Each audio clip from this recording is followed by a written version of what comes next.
12h30, c'est l'invité star sur Radio Star avec Gilbert Bourguignon.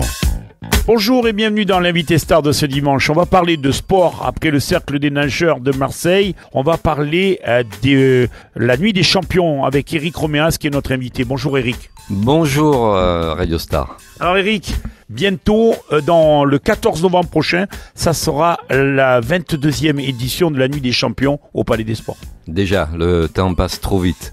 La 22e édition, une constellation de stars qui sera réunie non pas sous la voûte étoilée, mais sous le toit du Palais des Sports de Marseille, c'est sûr. Alors j'aimerais revenir dans le passé. Comment s'est construit cette nuit des champions ? Un petit flashback et puis une pensée à notre ami Armand Michaelian qui nous a quittés l'an passé. C'est un peu avec lui que l'aventure a démarré. J'organisais tout seul et je cherchais les partenaires.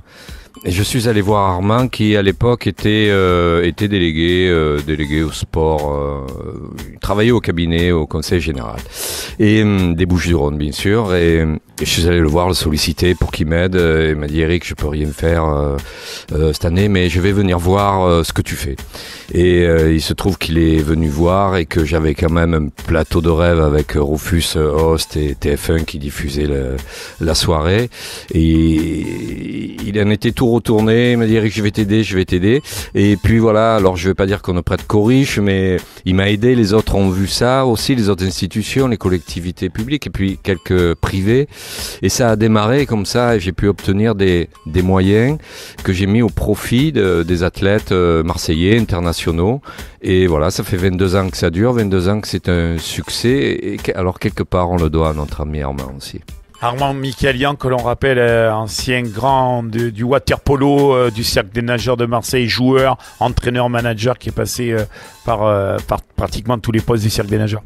Oui, un grand ami, un grand passionné de sport. Et c'est ce qui a fait qu'il nous a pris très au sérieux. Il a réfléchi avant, il a consulté, et puis après c'est parti. Et puis aujourd'hui, on est encore partenaire avec le conseil départemental des Bouches-du-Rhône depuis 22 ans. Quels sont les moments dans cette nuit des champions ? Je rappelle à tous les auditeurs que la nuit des champions, c'est du pied-point. Quels sont les moments qui vous ont le plus marqué dans l'organisation ? Alors je veux dire des moments au niveau des combats. Des combats à venir. Et des combats passés, alors il y en a beaucoup, 22 ans, il y en a énormément. Mais le souvenir impérissable que je conserve, c'est quand même en 92 et 94, la revanche donc de l'américain Rick Rufus-Jet opposé au néerlandais Ernest Host qui avait fait un combat d'anthologie. Et pour moi, c'est ce qui incarne vraiment le vrai professionnalisme de ce sport pied-point, même si on n'est pas véritablement professionnel aujourd'hui, mais en tout cas, ils étaient encadrés comme tels, ils avaient été payés heureusement à l'époque par Canal+, c'est tant mieux, moi j'aurais pas pu, et voilà, mais c'est un des combats. Il y a aussi, plus près de nous, le combat Sofiane Alouache, Samir Berbachi, gros combat, Samir Berbachi se fait compter 2 fois, on croit que c'est fini, mais l'enfant des quartiers nord revient, et puis il met KO proprement Sofiane Alouache, gros combat. Et puis il y en a eu beaucoup comme ça, il y a eu l'épisode de Cerdan, Olivier Cerdan, le gardois, qui a gagné le tournoi à 8 il y a quelques années aussi. Et puis avec un nom pareil, il se devait de remporter le pompon. Et voilà, enfin j'en passe des meilleurs, mais énormément de souvenirs. Allez, on se retrouve juste après une toute petite pause musicale. Je vous le rappelle, donc l'invité star de ce dimanche, Eric Roméas. Tout de suite, on se retrouve l'invité star de ce dimanche. On parle de pied-point. J'ai le plaisir d'accueillir Eric Roméas pour cette 22e édition de la Nuit des Champions qui aura lieu le 14 novembre au Palais des Sports de Marseille. Radio Star est la radio partenaire. Alors Eric, rentrons dans le vif du sujet de cette 22e édition. Quel est le programme ? C'est un programme de stars, un programme d'étoiles, que des finales. On m'a posé la question, on m'a dit pourquoi pas de tournoi cette année, parce que tournoi il faut passer par des phases éliminatoires et là on arrive directement en finale. Donc il va y avoir 10 finales sur le ring du Palais des Sports, des finales internationales, des finales nationales.